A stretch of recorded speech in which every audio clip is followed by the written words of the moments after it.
मेरे प्यारे मित्रों और मेरे प्यारे सखाओं, ओनर्स ज्योतिष एंड अध्यात्म के इस चैनल पर मैं पंडित राजेश पुरोहित आपका हृदय से स्वागत करता हूं।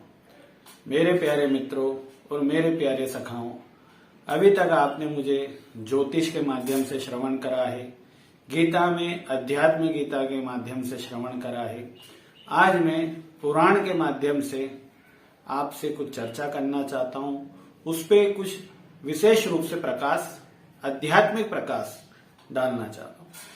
मेरे प्यारे मित्रों, यूं तो पुराण कई हैं, वेद कई हैं। वेद की एक शाखा है पुराण, जिसमें 18 पुराण आते हैं, जिनमें भी मुख्य जो पुराण है वो है ब्रह्म पुराण और विष्णु पुराण, शिव पुराण और श्रीमद् भागवत महापुराण। अब अधिकतर आपने शिव पुराण और श्रीमद् भागवत महापुराण का श्रवण किया है। कई बड़े बड़े हमारे जो साधु संत हैं, टीकाकार हैं, जो भागवत कथा कहते हैं, शिव पुराण कहते हैं, वो काफी स्मरणीय और आनंदनीय है। उनके श्रवण करने से ही हमारे रोम रोम में आनंद होता है। परंतु एक विशेष तथ्य ये है कि ये एक बड़े लेवल पे, एक बड़े मंच पे कहते हैं। जैसे मैंने मेरे जीवन में श्रीमद् भागवत पुराण का 12 साल से निष्काम भाव से श्रवण किया है, उसका स्वाध्याय किया है। कई आश्रमों में रहकर किन विद्वानों का योग सहयोग पाकर कुछ प्राप्त किया है। तो मैंने ये कहा है कि जब कोई बड़े लेवल पे कोई साधु संत या कोई भागवत कथा कहता है तो सभी लोग उसका मान सम्मान करने के लिए दौड़ते हैं।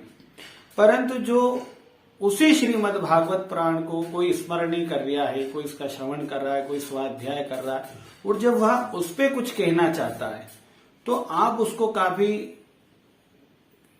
निम्न दृष्टि से देखते हैं। ऐसा क्यों? कि पुराण जो है, श्रीमद् भागवत महापुराण जो है या शिव पुराण जो है, ये सुखदेव जी ने गाया है, यह वेद व्यास जी का रचा हुआ है। पुराण सारे वेद व्यास जी के रचे हुए हैं। श्रीमद् भागवत महापुराण सुखदेव जी का गाया हुआ है। तो सुखदेव जी ने जो कथा परीक्षित को श्रवण कराई थी, वही कथा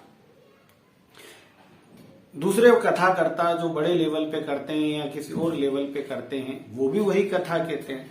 तो फिर उसी कथा को कोई जब दूसरा कहता है, मेरे जैसा या कोई दूसरा व्यक्ति कोई कहता है, उसका स्वाध्याय करके कोई ब्राह्मण उस पर जो कर्मनिष्ठ है, जिसने उसका कुछ पाया है, वो कहता है, तो आप उसको निम्न दृष्टि से क्यों आते हैं? ये उसी का एक विषय है।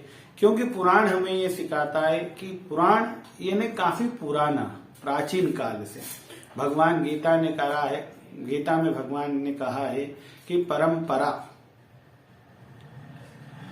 परंपरा से ये जो ज्ञान था, मैंने भगवान सूर्य को कहा था, सूर्य ने अपने पुत्र मनु को कहा था और मनु ने अपने पुत्र इच्छावकु को कहा था। कुछ समय बाद ये इस धरती में प्राय नष्ट हो गया। यही ज्ञान आज तू मेरा सखा है, मित्र है, तो मैं तुझे यह ज्ञान, रहस्य ज्ञान, ये गुह्य ज्ञान तुझे प्रदान करता हूं। तो वही जो मुझे प्राप्त हुआ है, मैंने भी आपको अपना मित्र और सखा कहा है, तो मैं भी आपसे श्रीमद् भागवत पुराण, जिसका मैंने निष्काम भाव से सेवन किया है, आपसे उसके बारे में कुछ शेयर करना चाहता हूं। अगर आपको ये वीडियो पसंद आए तो प्लीज लाइक कीजिएगा, शेयर कीजिएगा, सब्सक्राइब कीजिएगा, जिससे मैं इस पुराण के बारे में आपसे पूरी चर्चा करूं। 18,000 श्लोकों का, 335 अध्यायों का, 12 स्कंदों का श्रीमद् भागवत महापुराण भगवान व्यास जी के द्वारा रचा हुआ और सुखदेव जी के द्वारा राजा परीक्षित को श्रवण कराया गया, वही पुराण मैं आपसे साझा करना चाहता हूं। उसके कुछ रहस्य हैं, कुछ ज्ञान का आदान प्रदान है, जो आपसे शेयर करना चाहता हूं। मेरे प्यारे मित्रों, श्रीमद् भागवत पुराण, जब वेद व्यास जी ने 18 पुराण रचे थे, उसके बाद उनको ऐसा लगा, वेद उपनिषद पुराण रचने के बाद, महाभारत रचने के बाद उनके मन में एक विषाद हुआ, जिसके बाद उन्होंने श्रीमद् भागवत पुराण को रचा गया। इसमें इस पुराण के अंदर सिर्फ भगवान के भक्तों की गाथा गाई गई है, और वह भी प्रैक्टिकल वाली, मतलब व्यवहारिक रूप वाली। ऐसी नहीं कि जो सिर्फ कथनी है पर करनी जाओ, मतलब उसको करने में जाओ तो वो दिखे नहीं। वह ऐसी कथा है जिसे आप श्रवण करें और आप उसका अपने तन से कर भी सकते हैं, जिसे हम कीर्तन कहते हैं। तो श्रीमद् भागवत पुराण हमें सिखाता है भक्ति, ज्ञान, वैराग्य और तप। अब जब बात आती है कि भाई भागवत का मतलब क्या होता है, तो भागवत का अर्थ ही यही होता है, भा से भक्ति, ज्ञा से गा से ज्ञान, और ता से आपका त्याग, वा से वैराग्य। तो भक्ति, ज्ञान, वैराग्य और त्याग, पर इन तीनों के तत्व को समझने के लिए, भक्ति के, ज्ञान के, वैराग्य के तत्व को समझने के लिए आपको तप करना पड़ता है, और तप करने की शक्ति केवल त्याग से आती है। त्याग के अलावा इस संसार में कोई दूसरा साधन नहीं है। अगर आप त्याग नहीं करेंगे किसी वस्तु का, जब तक आप उसका महत्व नहीं जान पाएंगे।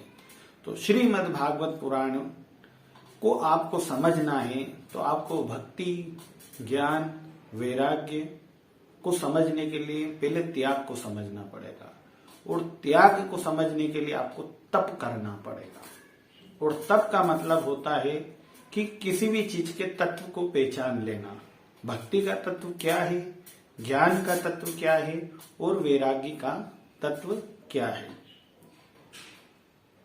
तो इसी श्रीमद् भागवत पुराण का हम श्रवण करेंगे। शुरुआत मंगलाचरण से भगवान के सुंदर रूप का हम ध्यान करेंगे। बड़ी ही सुंदर छवि है उनकी, और बड़ी ही सुंदर लीला है उनकी।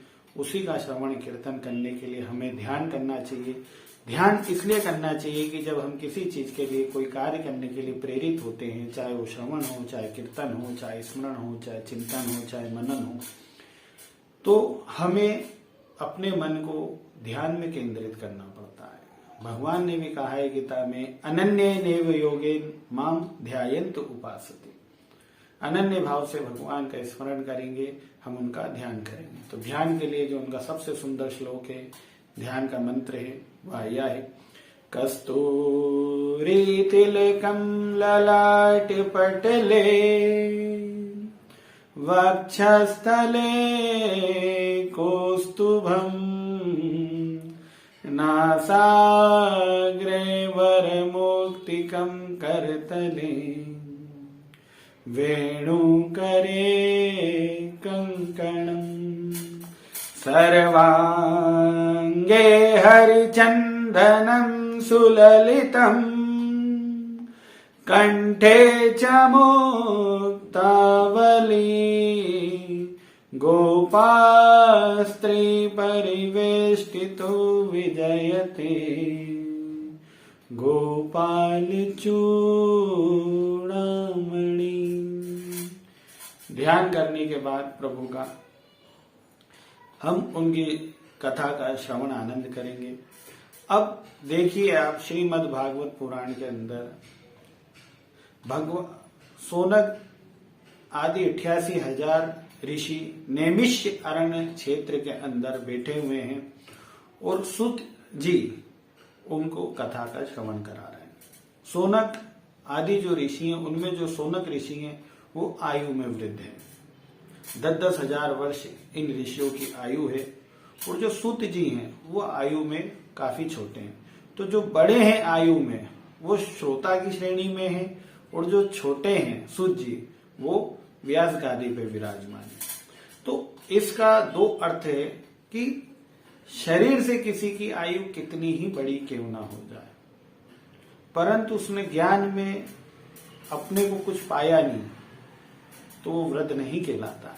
सूत जी भले ही से आयु में छोटे हैं पर ज्ञान में वृद्ध हैं, इसलिए वो व्यास गादी पे सुशोभित हैं, और सोनक आदि 88,000 ऋषि श्रोता की श्रेणी में है।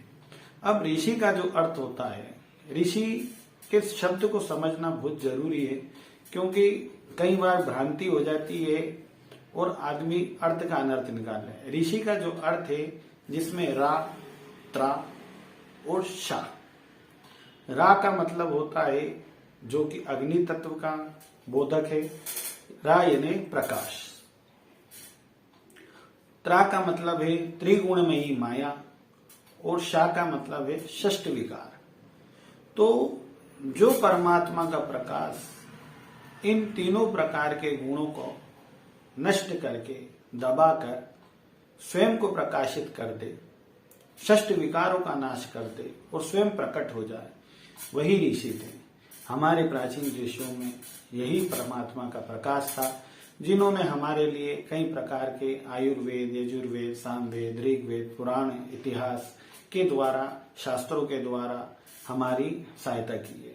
आज उन्हीं के मार्ग में साधु संत समुदाय, कथा वार्ता वक्ता हैं या जो ब्राह्मण हैं, पंडित हैं, ये उन्हीं के मार्ग का अनुसरण करके हमारे लिए एक अच्छा कार्य करते हैं, हमारे मांगलिक कार्य की कल्पना करते हैं कि हमारा भला हो। वही ऋषियों का काम था। नैमिषारण्य तीर्थ का अर्थ है अरण्य। पहले आप जानते होंगे कि प्राचीन काल में जब यज्ञ करना रहता तो अरण्य मंथन किया जाता था। लकड़ी गैस में रहता था, उसमें थोड़ा सा सूखी भूरा रख के फिर उसको ऐसे मंथन किया जाता था। जब उष्ण गर्म होती थी तो उसमें अग्नि प्रज्वलित होती थी, फिर उसको फूंक कर अग्नि को प्रकट किया जाता था। तो नैमिष का मतलब होता है क्षण से भी कम, सेकंड से भी कम, और सेकंड से भी कम होता है भग से भी होता है लब, और उससे भी कम होता है क्षण से कि कहते हैं एक सुई में, एक पत्ते में से सुई इस पार से उत्तर पार हो जाए, उससे भी कम का समय नैमिष अरण्य। पलक झपकने से भी कम का समय। तो नैमिष अरण्य मतलब उस पल को आप परमात्मा रूपी अग्नि से प्रकाशित कर लें, ये वही क्षेत्र है। तो नैमिष अरण्य क्षेत्र का है, क्षेत्र में सोनक आदि 88,000 ऋषि शुद्ध से कथा श्रवण का लाभ लेते हैं। और सबसे पहला जो श्लोक है, सच्चिदानंद रूपाय विश्वोत्पत्ति आदि हेतवे तापत्रय विनाशाय श्री कृष्णाय वयं नुमः। अब आप देखिए कि जो ऋषि कथा श्रवण कर रहे हैं, और यही कथा सुखदेव जी ने परीक्षित को श्रवण कराई थी। मैं आपको एक ऐसी यात्रा पे ले जा रहा हूं जो परम धाम की ओर है। श्रीमद् भागवत पुराण के माध्यम से यात्रा परम धाम की। यह जीते जी की है, मरने के बाद की नहीं है। क्योंकि राजा परीक्षित को जो ज्ञान प्राप्त हुआ था, जो भक्ति प्राप्त हुई थी, जो वैराग्य प्राप्त हुआ था, जो तत्व ज्ञान प्राप्त हुआ था, वो जीते जी हुआ था। शरीर के त्यागने के बाद नहीं हुआ था। शरीर के त्यागने के पूर्व ही वो भगवान में स्थित हो चुके थे, भगवत स्वरूप हो चुके थे। तो श्रीमद् भागवत पुराण वह कथा है जो जीते जी आपको परम धाम की ओर ले जाती है, आपकी यात्रा परम धाम की ओर कराती है और आपका परमात्मा से योग और मेल कराती है। मरे बात का नहीं है, ये प्रैक्टिकल है, व्यवहारिक है, वर्तमान समय। तो जो जीते जी हमारा परमात्मा से योग करा दे, जैसे राजा परीक्षित का हुआ था। 7 दिन के अंदर उन्होंने कथा का सुखदेव जी के माध्यम से श्रवण करा था, और श्रवण करने के बाद वो अपने स्वयं सत्य स्वरूप, परमात्मा स्वरूप, चैतन्य स्वरूप, सच्चिदानंद स्वरूप में स्थित हो गए थे और परमात्मा को प्राप्त हो गए थे। बाद में तक्षक नाम का एक नाग आया, जिन्होंने केवल उनके शरीर को भस्म करा था। परीक्षित तो भगवत स्वरूप हो चुके थे। उसी प्रकार हमारी यात्रा श्रीमद् भागवत पुराण के द्वारा परम धाम की ओर की है। तो ये यात्रा हमारी जीते जी परमात्मा से योग कराती है।